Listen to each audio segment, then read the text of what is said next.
সরকার কেন আসলে ভোটারদের প্রভাবিত করছে সেই আলোচনাটা আছে। আপনি কিভাবে দেখেন আসলে এখানে সরকারের কি করা উচিত ছিল? আজকে যতটুকু আলোচনার সূত্রপাতটা হলো, প্রথমত এটা যে আলোচনা হয়েছিল বা সাধারণ মানুষের যদি জেনারেল বলেন সংস্কার নামে সবাই সবটা ঠিক মতো বোঝে তাও না, এবং সংস্কারেরও বিবেচনা, ধরেন এখানে চারজন আছে, চার মত থাকবে, কিন্তু প্রচলিত কতগুলো ব্যবস্থার পরিবর্তন চায়। এটাই এখন এক একজন, আমরা যেমন আমূল পরিবর্তন বলি, আর একজন এক এক রকম বলে, তাহলে পরিবর্তনের আকাঙ্ক্ষা নিয়ে কোনো দ্বিধাদ্বন্দ্ব নেই। এবং আমরা যে রাজনৈতিক দলগুলো কথাবার্তা বললাম তাতে কিন্তু পরিবর্তনের যার যার মাত্রার ডিফারেন্স আছে, কিন্তু সেই প্রশ্নে কোনো দ্বিমত ছিল না যে পরিবর্তন চাই। এবং দীর্ঘ আলোচনায়, যদিও আলোচনায় ধরেন বহু ইমিডিয়েট ইস্যু, যেটা ওই যে আপনি কথাটা একটু হলাম যে আপনি বলেন যে অনেকে তো অনেক কিছু চাইতে পারে, কৃষক তো তারটা চাওয়ার দরকার, শিক্ষাঙ্গন তারটা চাওয়া, কর্মসংস্থানের বিষয়, এগুলো তো আরও ছিল যেটা আলোচনায় আসেনি। ন্যূনতম শ্রমিকরা তার কি বলে একটা জাতীয় ন্যূনতম মজুরি তো চাইতে পারে, তো ওগুলো আলোচনায় আসে নাই। যতটুকু আলোচনা এসেছে আমাদের দীর্ঘ আলোচনায় কিন্তু অনেকগুলো বিষয়ে কখনো গণভোট আলোচনায় আসে নাই।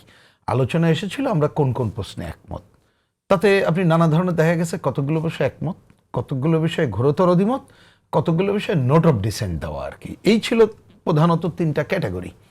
এখন ওই আলোচনা পুরনো, খালি আমি সূত্রপাতের জন্য বললাম, কিন্তু এখন আমি দেখছি আসলেই এইখানে কতগুলো ভুল বোঝাবুঝি সামনে চলে এসেছে। সেই ভুল বোঝাবুঝিটা কি, যে সরকার তারা যদি, গণভোট নিয়ে আমাদের মত আছে, আমি পরে বলছি আর কি, অল্প লাগবে, যে তারা যদি, যে আমি কি কি কারণে গণভোট করতে চাই, কারণ আমার বুঝ মতে যে পৃথিবীর ইতিহাসে এই ধরনের গণভোট হয়েছে আমার জানা নেই। 4টা প্রশ্ন বলছে, তার অধীনে কিন্তু 30টা প্রশ্ন আপনি অধ্যাদেশে দেখলে দেখবেন 30।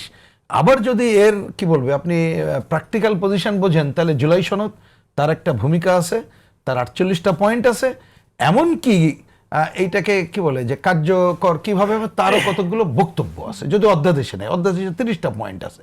তাহলে এত বড় লার্জ স্কেল, তা ঠিক আছে, আমি তো বললাম যে এই ধরনের মানুষের পক্ষে, আমাদের দেশের মানুষকে বোঝাও সম্ভব না, ভালো করে ওই যে ভোট দেওয়া সম্ভব না।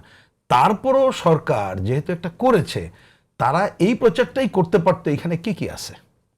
এরপরে আপনি হ্যাঁ দেবেন না না দেবেন আপ টু ইউ, কিন্তু সেইটা না বলে যখন হ্যাঁ বলছে তখন কিছুটা না, অনেক বায়াসনেস এবং ভুল বুঝে বলছে। যেমন ধরেন একটাই যে কথাটা আপনি বললেন, আমি অনেক সময় লাগবে, আমি আর সবটাই যাচ্ছি না, এই যে হা ভোট না দিলে ফ্যাসিজম ফিরে আসবে এবং 50 বছর এই যে হয়েছে, আর এইটা হা ভোট হলে 50 বছর আসতে পারবে না, এইটার সাথে তো আমরা ঘোরতর অধিমত পোষণ করি।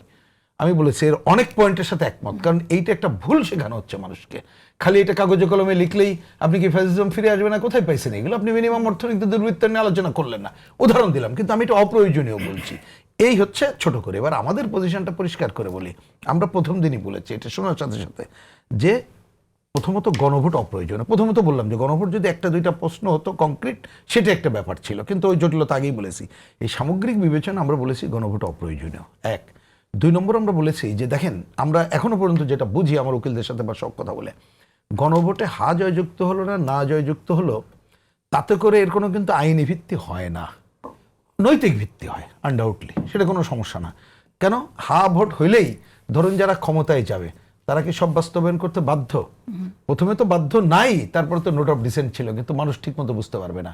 না ভোট হলে এটা কতগুলো অব্লিগেশন পড়ে যায়, কোনো কিছু তো এর মধ্যে তো আমরা চাই যে বাস্তবায়ন হোক। 70 অনুচ্ছেদ থেকে শুরু করে অনেক প্রশ্ন আছে খুব জরুরি, তত্ত্বাবধায়ক সরকারের প্রশ্ন, অনেকগুলো প্রতিষ্ঠানের নিয়োগের ব্যাপারে সরকারি কর্তৃত্ব থাকবেন, অনেক আমরা চাই। কিন্তু না ভোট হলে তখন কিন্তু নৈতিকভাবে হবে যে এটা যেন করা গেল না। কিন্তু আমি এখনো বুঝি হানা ভোটে কিছু আসে যায় না, কারণ এটা খালি নৈতিক ভিত্তি আছে, আইনগত ভিত্তি নেই। সংসদ যেটা মনে করবে সেটাই করা উচিত। আমরা বলেছিলাম যে আমাদের বিবেচনায় এখন গণভোট সংবিধানে নাই, ফিরে আনা দরকার, জরুরি। যখন প্রয়োজন হবে গণভোট তখন করলেই এই জটিলতাগুলো থাকতো না। আমরা এটাই আসলে আমাদের এখনকার পজিশন, এটাই মনে করি। কিন্তু যে আলোচনাটা আপনি তুললেন, আমি মনে করি সরকারের পক্ষ থেকে এখনো এইটা যে সময় আছে, তারা কি কি আছে তাদের মতো ব্যাখ্যা না দিয়ে কি কি আছে আমরা এই চাই, আমরা এই চাই না, এই বিষয় আছে। জনগণ আপনি হ্যাঁও ভোট দেবেন, নাও ভোট দিতে পারবেন, কিন্তু বাড়তি কথা আনলে এটা দেখবেন নানা ধরনের ভুল। যেমন উদাহরণ দিই, আমি যদি এটা শব্দটা পুরো বলছি না, সত্য মিথ্যা আমি যেহেতু দেখতে পারিনি, আসার আগে দেখছিলাম ফেসবুক যে অন্য জায়গায় সয়লাভ হয়ে যাচ্ছে, যে এইখানে হ্যাঁ ভোট দিলে এমন একটা কথা বলা হয়েছে জয়টা হবে, কিন্তু আমি বুঝি যে এইটা না, কারণ যেহেতু কাজের সাথে ছিলাম ওইখানে এই কথা নাই।